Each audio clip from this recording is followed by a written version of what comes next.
ओम सजात्म स्वरूप परम गुरु शुद्ध चैतन्य स्वामी ने नमः।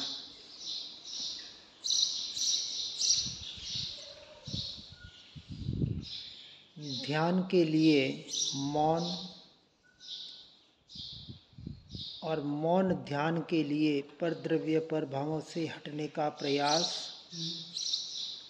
ये साधक की साधना के दो अंग है। व्यवहार की अपेक्षा से परद्रव्य पर भावों से छूटने का जितना हो सके उतना प्रयास, क्योंकि जब एक बार लक्ष्य तय कर दिया, ध्येय तय कर दिया कि अब मुझे आत्मा के अलावा, स्वभाव के अलावा कुछ भी नहीं चाहिए, चाहने के नाम पर मोक्ष भी नहीं। क्योंकि जब पता चला कि यदि मैं स्वरूप और स्वभाव में अनंत काल के लिए लीन होने का पुरुषार्थ करूंगा तो एक समय में तो सम्यक दर्शन होगा और अंतर्मुख स्थिर हो जाऊंगा तो एक समय में केवल ज्ञान हो जाएगा, और केवल ज्ञान हो जाएगा तो आयुष्य कर्म का क्षय होते ही 8 कर्मों का नाश होकर पर्याय में मोक्ष प्रकट हो जाएगा। जब उदाहरण से क्रिकेट के खेल में कोई बैटिंग कर रहा है और कोई कंपनी वाला उसे ऑफर दे कि इस श्रृंखला में या इस मैच में तू शतक लगाएगा तो हमारी तरफ से 1 करोड़ तुझे मिलेगा। अब वो प्लेयर क्रिकेट खेलते वक्त 1 करोड़ का लक्ष्य रखेगा या बैट बॉल पर और फील्डिंग पर लक्ष्य रखेगा? उसे पता है शतक लगेगा तो करोड़ मिलेगा, नहीं तो नहीं मिलेगा।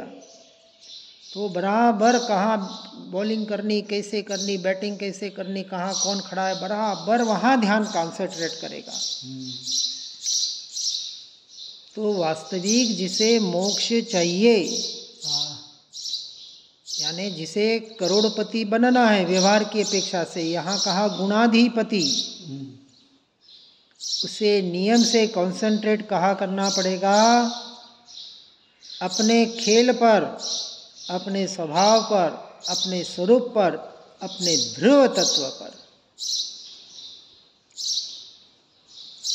इसके लक्ष्य से वो पर्याय में वो चीजें मिलेगी, सम्यक दर्शन, केवल ज्ञान और मोक्ष नियम से मिलेगी।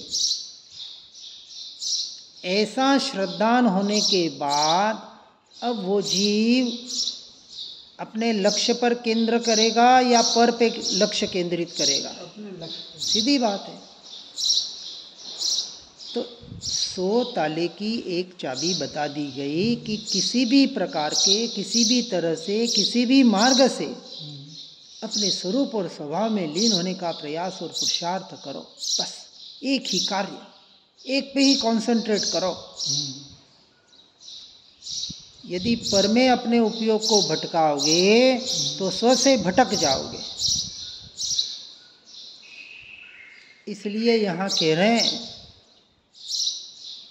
अपने योगों का सहारा अर्थात दर्शन, ज्ञान, चारित्र, अपने स्वरूप और सहारा लेकर आत्मस्थ होना और आत्मानंद का सूक्ष्म अनुभव करना, यही एकमात्र कर्तव्य और आवश्यक इस जीव का है।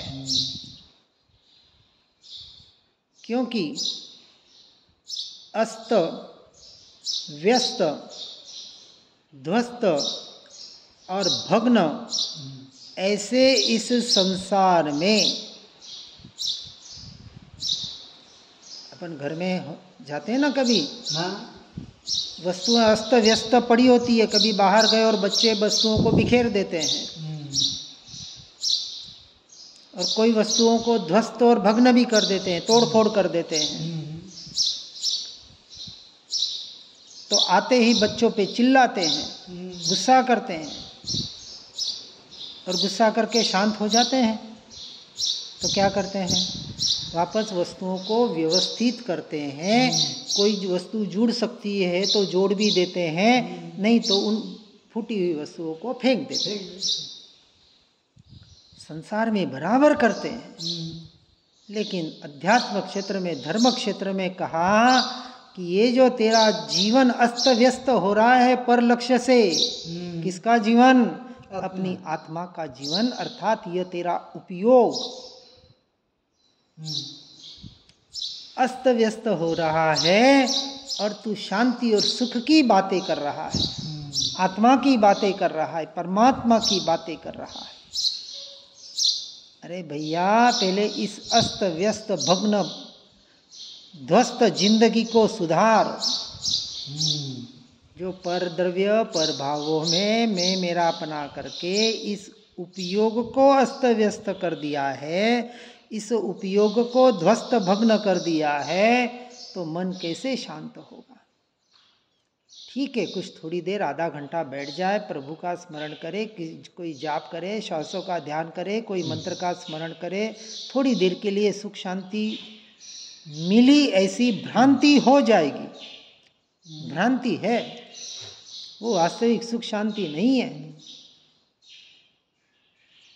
परंतु उसमें सुख शांति मान लेता है। रोज आधा घंटा बैठ जाता है, मैं तो बहुत शांति मिलती है, आहा हा, लेकिन अशांति खड़ी है, वो पता नहीं। हम उस परमानेंट सुख और शांति की बात कर रहे हैं जो एक बार आने के बाद जाए नहीं। ऐसी सुख शांति तो अनंत काल में अनंत बार कर ली। इस जीवन में भी देख लेना कि बाहर से कितनी बार सुख शांति कर ली और कितनी टिकी। विचार नहीं जीव कर रहा है, क्योंकि इस भीतर के सूक्ष्म जगत की अपेक्षा बाहर के स्थूल जगत को इस जीव ने अधिक महत्व दे दिया। महत्व किसको दे रहा है? भीतर को महत्व दे रहा है या बाहर की क्रियाओं को महत्व दे रहा है? बाहर की क्रियाओं को महत्व दे रहा है। देखो, संसार दो प्रकार, एक अशुभ संसार और एक शुभ संसार, दोनों संसार है। जहाँ कर्म बंध है वो संसार ही तो बढ़ाएगा, चाहे पाप का हो चाहे पुण्य का हो। और खतरनाक क्या है? पाप की पुण्य? पुण्य खतरनाक है। पुण्य खतरनाक है, क्योंकि सुहावना लगता है, अच्छा लगता है, करने योग्य लगता है, आदरणीय लगता है। बचना है क्रिया से नहीं, उसमें जो धर्म बुद्धि स्थापित की है उससे बचना है।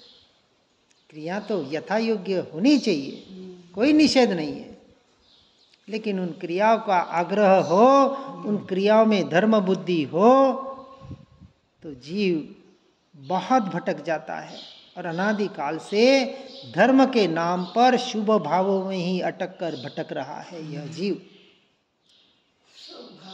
सत्य धर्म की पहचान होने के बाद भी और यही मोह माया की दुनिया हमें बाहर और बाहर भटका रही है और हमारे शांति और संतुलन का भंग करके अपने स्वभाव का भंग कर रही है, क्योंकि स्वभाव में रहने नहीं दे पा रही है, बाहर की क्रियाओं में फिर उलझा रही है। व्रत करो, जप करो, तप करो, ऐसा करो, वैसा करो, पूजा पाठ करो, ध्यान करो, करो करो और मरो मरो मरो मरो मरो।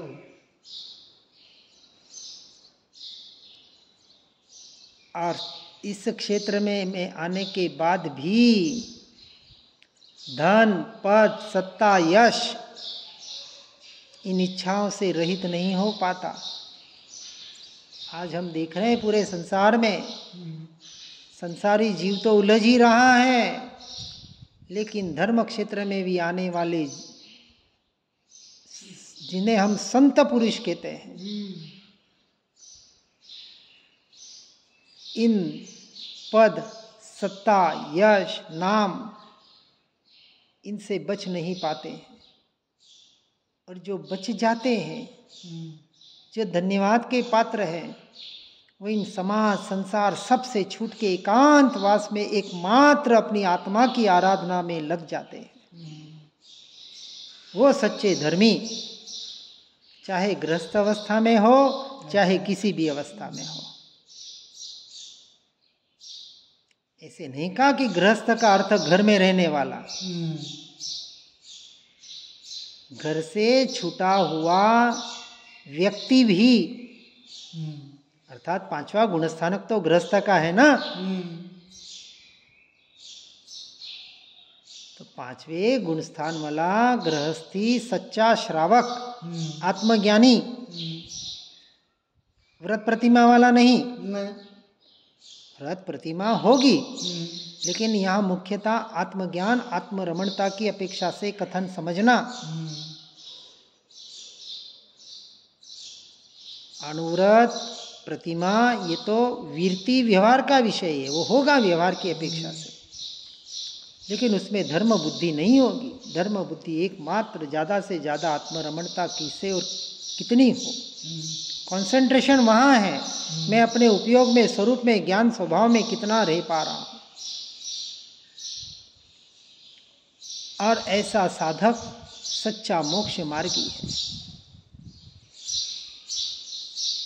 फिर वो संसार में रहकर भी संसार में नहीं है। इसलिए इच्छा से मोह और मोह से इच्छा उद्दीप्त होती है, अर्थात निर्मित होती है। और जहाँ इच्छा है, आशा है, अपेक्षा है, वहाँ निराशा, चिंता और भय नियम से है। इसलिए इच्छा निरोधा तपसा कहा।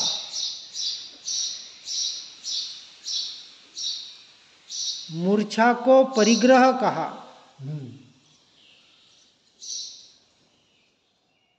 पिछी कमंडलू में भी मूर्छा हो जाए तो परिग्रही हो गया। भले एक धागे का वस्त्र नहीं है, एक धागे का परिग्रह नहीं है, लेकिन उस पिछी कमंडलू में आसक्ति हो गई। एक मुनिराज को शास्त्र में आसक्ति हो गई और मर के उस शास्त्र में कीड़ा बन के आए। दृष्टांत क्यों देते हैं? कहाँ कहाँ से हमें छूटना है।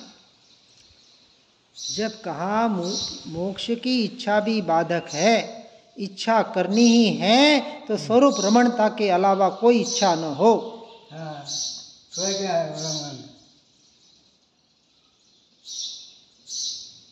आशा अपेक्षा करनी है तो परद्रव्य पर भावों से नहीं, अपनी पर्याय से करो कि मेरी पर्याय कब मेरे में लीन हो जाए।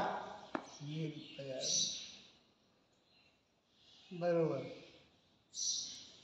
पर की आशा सदा निराशा, ये है जग जन पासा। श्वेतांबरों के इसमें एक वाक्य आता है, पर की आशा यानी देवगुरु शास्त्र से भी आशा करोगे, अपेक्षा करोगे कि देवगुरु शास्त्र मेरा कुछ भला कर देंगे, तो अन्य की तो बात बहुत कोसों दूर, कोई किसी का कुछ कर नहीं सकता। एक द्रव्य तो दूसरे द्रव्य का नहीं, एक जीव दूसरे जीव का कुछ नहीं कर सकता, जबकि परमात्मा भी हमारा कुछ नहीं कर सकता।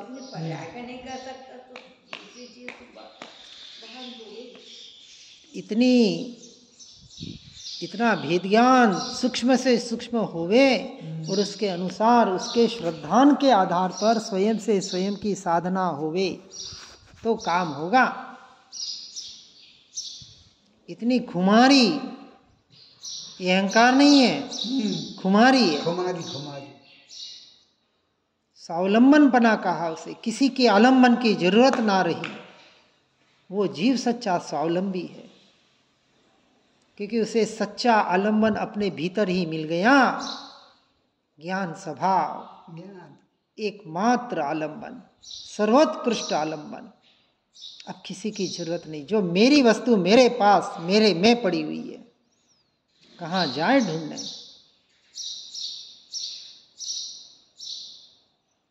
इसलिए इन सब का जब तक भावों में अभाव नहीं होगा तब तक जीव स्वभाव की ओर बढ़ नहीं पाएगा। जड़ मूल से उखाड़ के फेंकना है। नहीं चाहिए, मुझे तेरी जरूरत नहीं है, हे पर द्रव्य, हे पर भाव, क्योंकि मेरी वस्तु मेरे पास त्रिकाल जा पड़ी हुई है, न कभी मेरे से जुदा हुई थी न होगी। मेरी वस्तु मेरे पास, मेरा स्वभाव मेरे पास।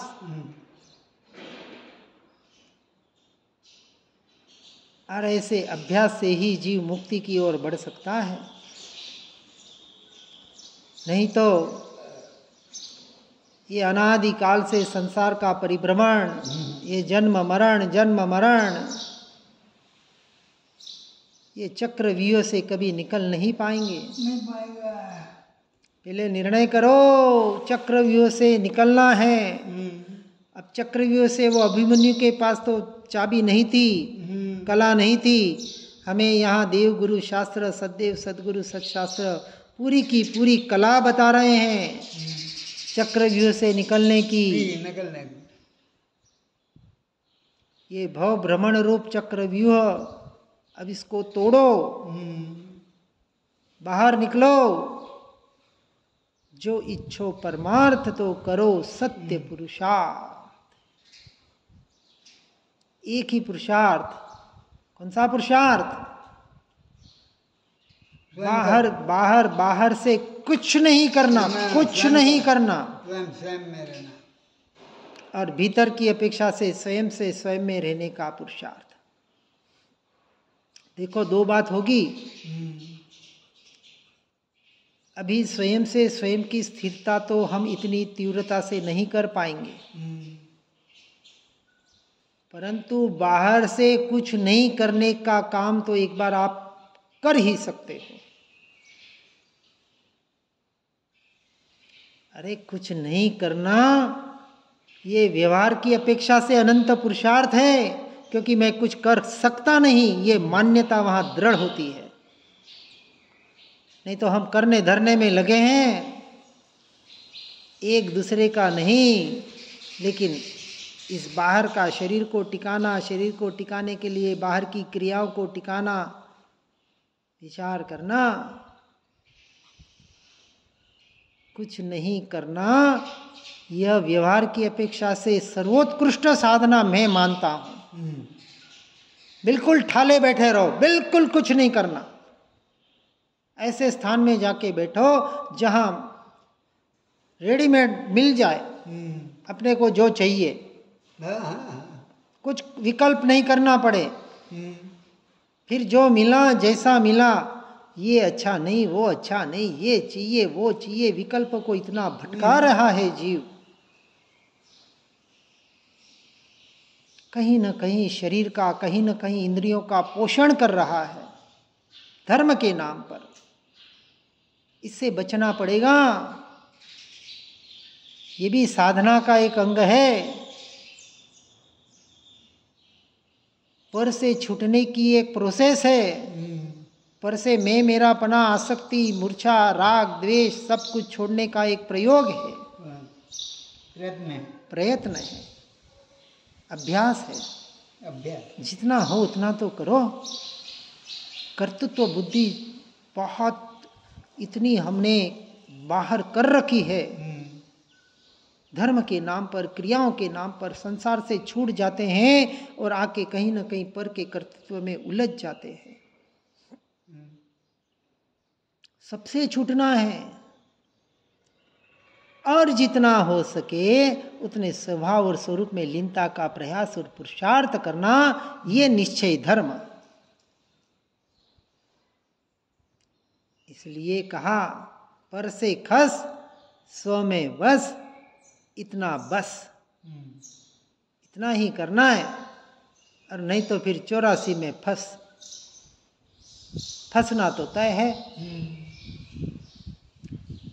इसलिए कुछ नहीं करने की साधना की ओर भी व्यवहार की अपेक्षा से जीव को बढ़ने का प्रयास करना है और साथ साथ में जितना हो सके स्वाध्याय सत्संग के द्वारा, चिंतन मनन के द्वारा अपने स्वरूप का आश्रय लेकर, स्वभाव का आश्रय लेकर अपने ज्ञायक भाव में लीन होने का प्रयास और पुरुषार्थ करना है।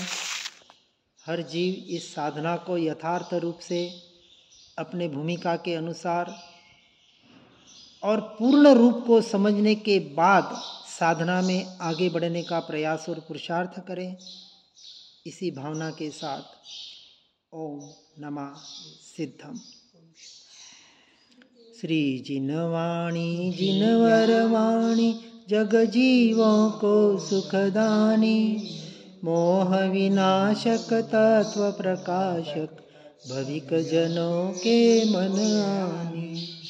पूर्ण ज्ञान के महासिंधु से रत्न त्रय के रत्न मिले, ज्ञान भानु का उदय हुआ है, भव्यों के ही कमल खिले। मोह मान अज्ञान तिमिर को ज्ञान किरण से दूर किया, सुनय जगाती पुनय भगाती साधवाद का मार्ग दिया। वस्तु स्वरूप यथार्थ बताया, बतलाया निज आत्म राम। धन्य धन्य जिनवाणी माता, शत शत वंदन सतत प्रणाम। शत शत वंदन सतत प्रणाम।